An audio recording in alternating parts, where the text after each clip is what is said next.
Hai, saya Dr. Wins, dokter spesialis ortopedi. Kali ini kita akan membahas apa itu kaki pengkor CTEV pada bayi. Mari kita mulai.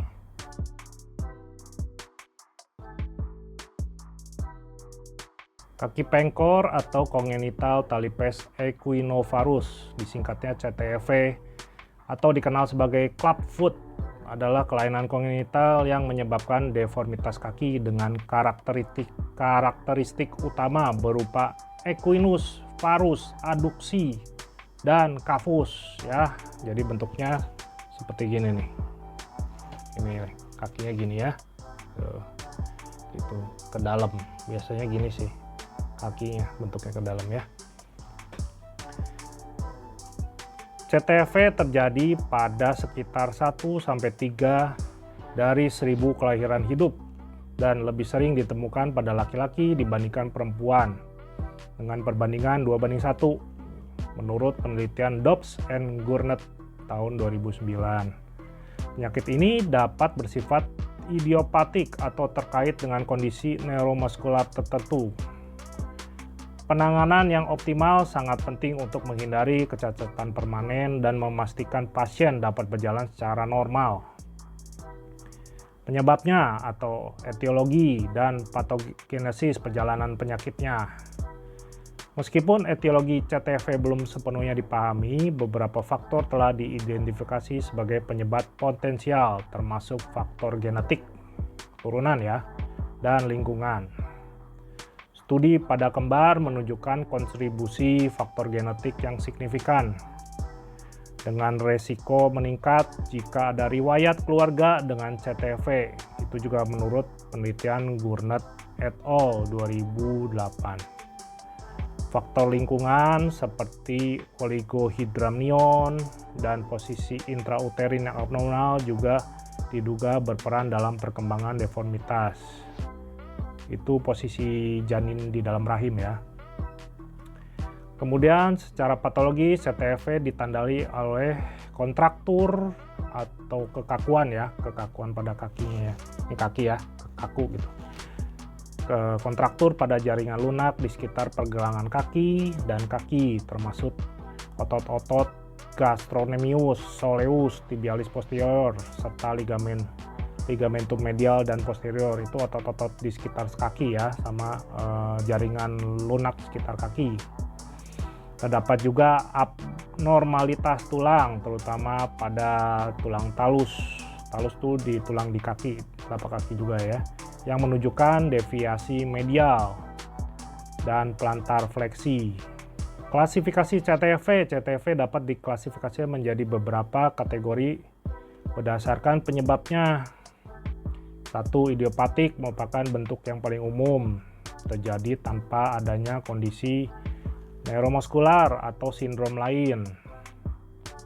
Kemudian sindromik berkaitan dengan sindrom genetik seperti arthrogryposis. Nah, itu langka ya, arthrogryposis, multiple congenita, dan spina bifida. Spina bifida tuh jadi cabang dari tulang belakangnya ada 2 gitu ya. Neuromuskular disebabkan oleh gangguan neuromuskular seperti cerebral palsy. Selain itu, deformitas ini juga diklasifikasikan berdasarkan tingkat keparahannya menggunakan skala Pirani atau Di Meglio untuk menentukan strategi pengobatan yang tepat. Diklasifikasikan oleh Di Meglio tahun 1995. Diagnosis CTEV umumnya ditegakkan secara klinis segera setelah lahir berdasarkan karakteristik deformitas yang khas. Beberapa tanda upaya meliputi equinus, kaki dalam posisi plantar fleksi. Plantar fleksi jadi ke bawah ya, jadi gini jinjit gitu ya. Equinus. Ya, kemudian varus, tumitnya berorientasi ke dalam. Adduksi, bagian depan kaki mengarah ke medial, jadi gitu ya. Nah, gitu kaki ya. Jadi kayak capit, kakinya kayak capit gitu. Kelihatan nggak? Capit gitu. Ya. Kemudian cavus, lengkung kaki yang lebih tinggi dari normal. Cavus ya, lebih gitu ya. Biasanya normal gini kan, ini kafus gini. Ya. Pemeriksaan radiologis jarang dilakukan kecuali untuk kasus atipikal dan refraktor terhadap terapi awal. Namun pencitraan dapat digunakan untuk mengevaluasi derajat deformitas tulang, terutama sebelum tindakan pembedahan. Menurut penelitian Dobbs dan Morquende 2009. Penata laksanaan CTV bertujuan untuk mencapai kaki yang fungsional, tidak nyeri, dan memungkinkan pasien untuk berjalan dengan normal. Metode utama yang digunakan dalam terapi adalah metode Ponseti yang sudah menjadi standar dari penanganan CTV idiopatik. Penelitian Ponseti ya 1996. Metode Ponseti melibatkan manipulasi lembut dari kaki dan pemasangan serial gips selama 4-8 minggu. Setelah koreksi deformitas tercapai, dilakukan tenotomi Achilles untuk mengkoreksi equinus. Bisa juga. Kemudian pemakaian sepatu brace. Jadi ada sepatu khusus, clubfoot ya, foot abduction brace namanya. Selama beberapa tahun untuk mencegah kekambuhan. Kemudian metode French atau Functional Physiotherapy digunakan di beberapa negara Eropa. Metode ini melibatkan manipulasi harian, pemijatan, dan penggunaan alat penyangga. Pembedahan juga diperlukan pada kasus yang tidak respons terhadap terapi konservatif atau pada CTV yang berat. Tindakannya meliputi pelepasan jaringan lunak, posteromedial release, osteotomi untuk mengkoreksi deformitas tulang yang dilakukan dengan penelitian Dobbs et al. Tahun 2006. Prognosis dan komplikasinya.